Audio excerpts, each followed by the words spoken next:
Olá, e aí, meu nome é Jesus Monteiro, sou professor, de Psicologia Social. Eu vou continuar a discussão aqui sobre grupos, mais especificamente sobre fundamentos de grupoterapia.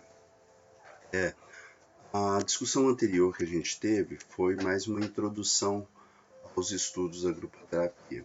E essa introdução, ela partiu do pressuposto inicial de que os estudos do grupo eles são estudos originários de leituras macrosociais. Então você vai ter a sociologia apresentando esses estudos primeiro, então você vai ter discussões macros em Durkheim, em Weber,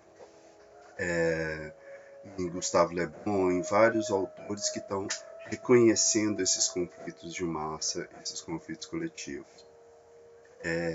A partir deles a gente caminhou para Kurt Lewin, que começa a fazer uma leitura mais dos pequenos grupos, dos posicionamentos dos pequenos grupos, e aí ele vai fazer uma discussão sobre a dinâmica dos grupos. E ele vai entender que os grupos têm movimentações e mudanças, tanto gerando uma coesão do grupo, como gerando um afastamento, uma quebra da relação desses grupos. E que esses grupos vão ter dinâmicas internas e dinâmicas externas. Então, são características que ele vai apontar. Aponta também que tem uma estrutura que eu preciso entender sobre o grupo, que é onde esse grupo está, quais as relações que passam sobre esse grupo. Então, Levin vai fazer essa introdução, vai falar sobre o campo de forças que perpassa ali. E ele vai fazer também uma leitura breve sobre alguns tipos de liderança, né? Sobre a liderança autoritária, sobre a liderança democrática e a liderança laissez-faire. Ele abre essa discussão para a gente. Em seguida, a gente vai ver Freud retomando essa discussão, mas literalmente retomando essa discussão a partir da perspectiva do inconsciente. Então, isso é a denominação de psicodinâmica, né? Se Kurt Lewin via isso como uma dinâmica, uma movimentação ali, Freud já começa a ver como uma psicodinâmica, né? Uma dinâmica subjetiva, uma dinâmica inconsciente que passa sobre esses grupos. E aí, nessa dinâmica inconsciente, ele vai perceber que existem várias correlações com a liderança, correlações com identificação, correlação com a projeção que é feita entre esses integrantes desse grupo, e que tem uma angústia que perpassa esse grupo ali constantemente e que isso vai gerar influências no grupo. A partir de Freud, outros teóricos vão desenvolver essas linhas de estudo. Assim, Freud passou por várias obras, ele foi lá e escreveu o livro Estudo das Massas e do Eu, baseado no livro de Gustave Le Bon. Ele vai falar sobre o mal-estar da civilização, o futuro de uma ilusão. Ele vai falar sobre algumas obras e depois a gente vai ver outros teóricos desenvolvendo. Esses outros teóricos é o que nos interessa nesse momento. Aqui a gente vai fazer uma passagem por Bion e por Fuchs. Então a gente são teóricos que estão seguindo a linha da psicanálise e desenvolvendo um pouco mais esses arcabouços. A gente está baseando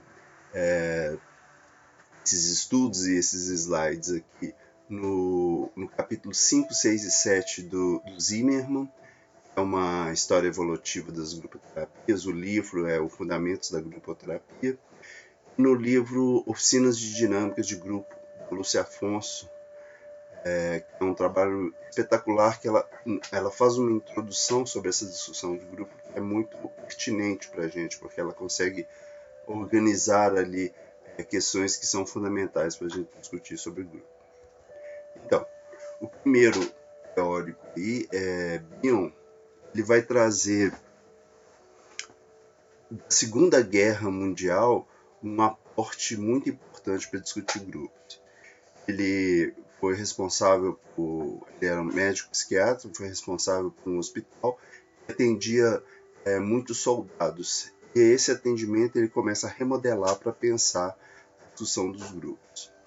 E parte para dois focos, para grupos de 15 pessoas, para ajudar na organização dos conflitos vivenciados pela guerra, parte para um outro foco, que às vezes não tão muito conhecido, é o dos processos de seleção. Ele vai fazer algumas seleções para ver quem dá conta de voltar, quem não dá conta, ele vai ver quem tem uma habilidade para o acesso da relação de grupo ali, que é interessante, assim.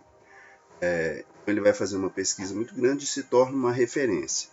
Nessa produção dessas pesquisas dele, ele começa a desenvolver alguns conceitos.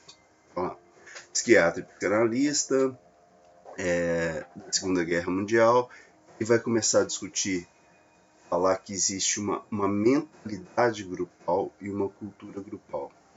Essa mentalidade grupal é um pensamento coletivo que vai se instaurando no grupo, quase uma leitura do próprio grupo, e vai ser associado também com uma cultura grupal. Então ele vai falar que todo grupo existe uma cultura, que é resultado das inter-relações entre desejos de cada participante e os valores e normas do grupo. Então, resultado da inter-relação é uma cultura. Agora, a ideia que vai se originar dessa cultura, ele vai chamar de mentalidade grupal. Então, você pode pensar, por exemplo, uma torcida. A ideia que vai sendo posta diante de todos é uma mentalidade grupal. Agora a cultura foi o desejo, as inter-relações, os valores e as normas que foram apresentando o que é a cultura daquela determinada torcida. Um breve exemplo. O Bion vai falar que os grupos funcionam em dois níveis, né? Um é o nível do grupo de trabalho, também conhecido como nível de tarefa, outro de valência ou suposições ou pressuposições básicas. Esse grupo de trabalho ele está mais relacionado ao nível da consciência. Então, é voltado para aspectos conscientes de uma determinada tarefa, combinada por todos os membros do grupo. O nosso grupo é um grupo para fazer determinada coisa. Esse é o nível de tarefa, esse é o nível de grupo de trabalho. Então, eles vão lá e executam aquela determinada coisa. Só que existe, e aí Bion vai usar na química lá o conceito de valências, as ligações que são feitas dentro do grupo. Então, ele vai falar que existem suposições básicas, que designam a aptidão de cada indivíduo combinar com os demais, em função dos fatores inconscientes de cada um, essas valências. Essas suposições básicas são estruturas específicas de forma de funcionamento que o grupo adota para se defender de sua angústia e assim se preservar. Bom, tem a valência, como que as pessoas se ligam lá na suposição básica, e depois como que elas se defendem para manter mais ou menos essas valências. Aí ele vai falar que existem três suposições básicas, três formas de manutenção dessa relação ali do grupo, ou são formas desse grupo se organizar. O primeiro suposição básica, ou pressuposto básico que vai ter, é o pressuposto básico de dependência. Bom, vai falar assim, olha, os vínculos com o líder tendem a adquirir uma natureza parasitária ou simbiótica, mais voltada para o mundo ilusório. O grupo busca proteção no líder, defesa contra sua própria angústia através da atitude de dependência e atitude regressiva. Então, o que ele fala com esse pressuposto básico? Que as pessoas se unem nas suas valências, mas elas têm uma função de um líder muito forte, que vai ser redirecionado para essas angústias, que vai estar ligado ali.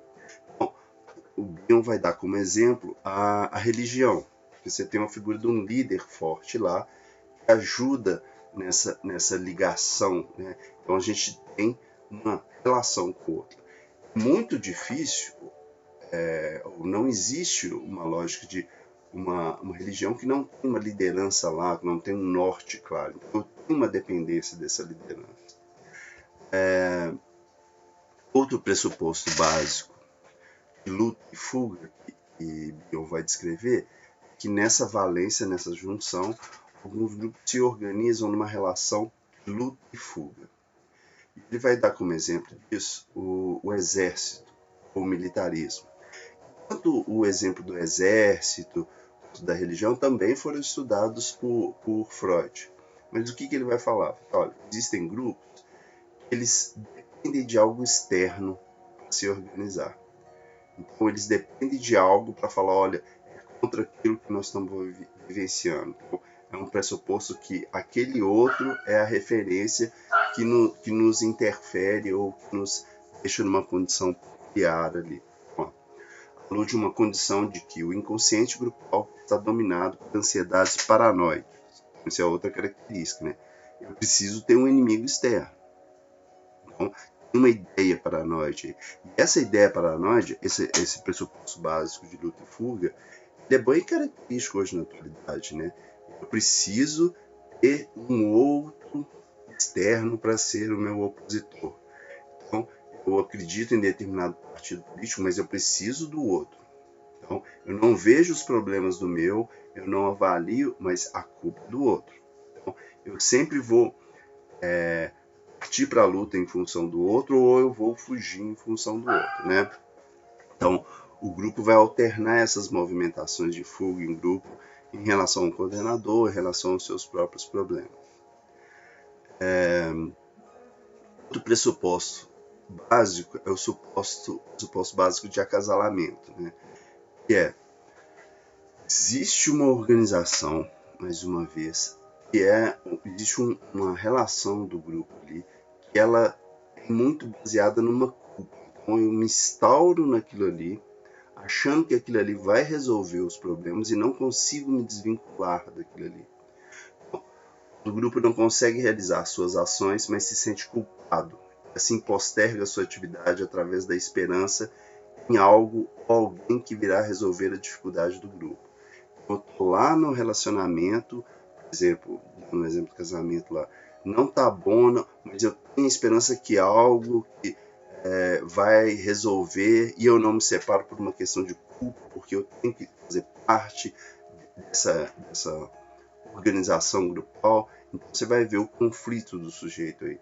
Às vezes o sujeito participa de um determinado grupo, não acredita mais nele, mas sente uma culpa muito grande de sair.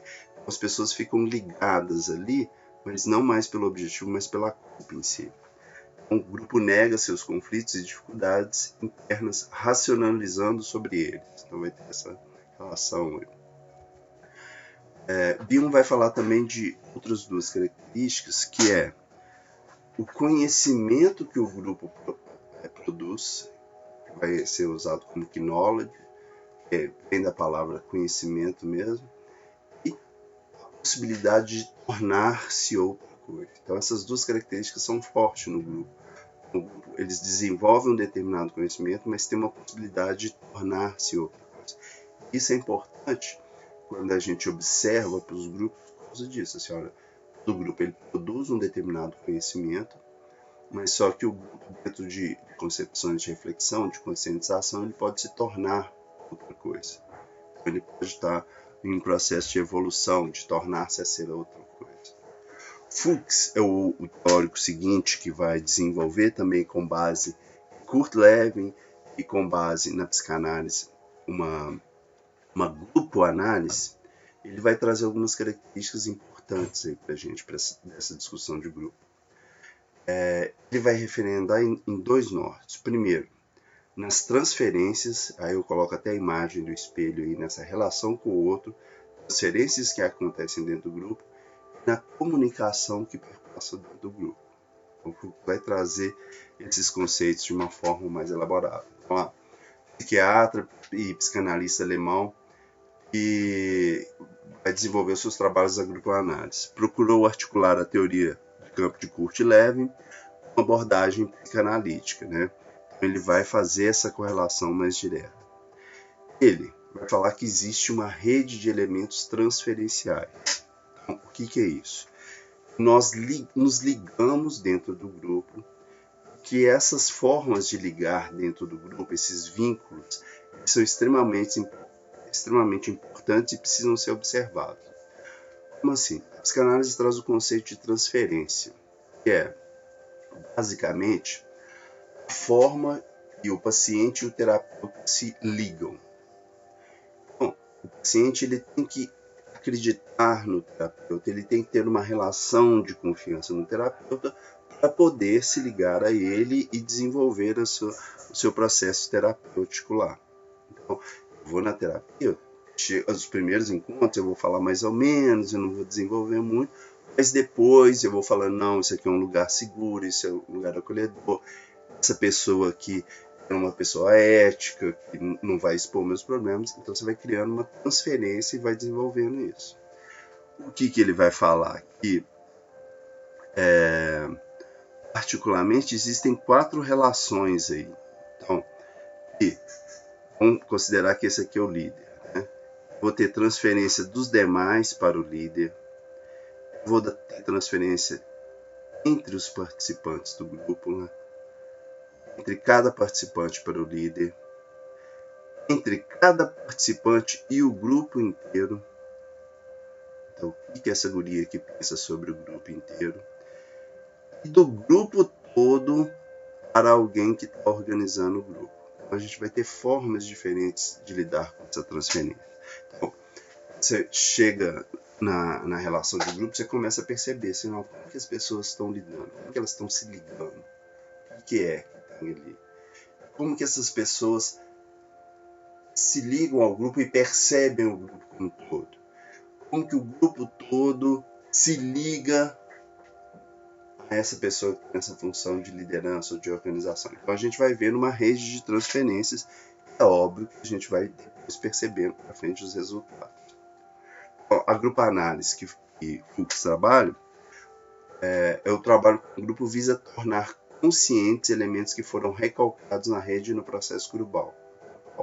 Então ele vai falar, olha, tem coisas no grupo ali que a gente vai colocando para fora, que a gente vai expondo e que foram guardadas. Para tal é preciso a análise das defesas inconscientes, tanto do grupo quanto dos indivíduos. A grupo análise de Fuchs, então aqui é a grupo análise, centra-se no processo grupal, nas interações em cada indivíduo tomado, não de maneira isolada, mas no contexto do grupo. Então, me interessa a leitura do grupo. Fuchs vai falar também que existem 3 fases comuns a todos os grupos, que são fases que a gente pode perceber até numa sala de aula, né? O professor consegue perceber isso. Você vai dar aula para os primeiros períodos. Essa primeira fase, que é a fase de tomada de posição e conscientização, o grupo está se conhecendo. O grupo vai conversar pouco, vai ter pausas nessa conversa, vai ter uma percepção, vai começar a ter uma desconstrução até da sala, até da faculdade, até do professor. Então começa ali um primeiro momento desse grupo, né? Eu coloquei a imagem ali, todo mundo apresentando, meio assim, sem saber onde coloca a mão, sem saber. Isso assim, tem um vínculo ainda muito tênue ainda, mas que está sendo construído. A segunda fase que o Fuchs vai falar já é uma fase mais de integração, ou a fase intermediária.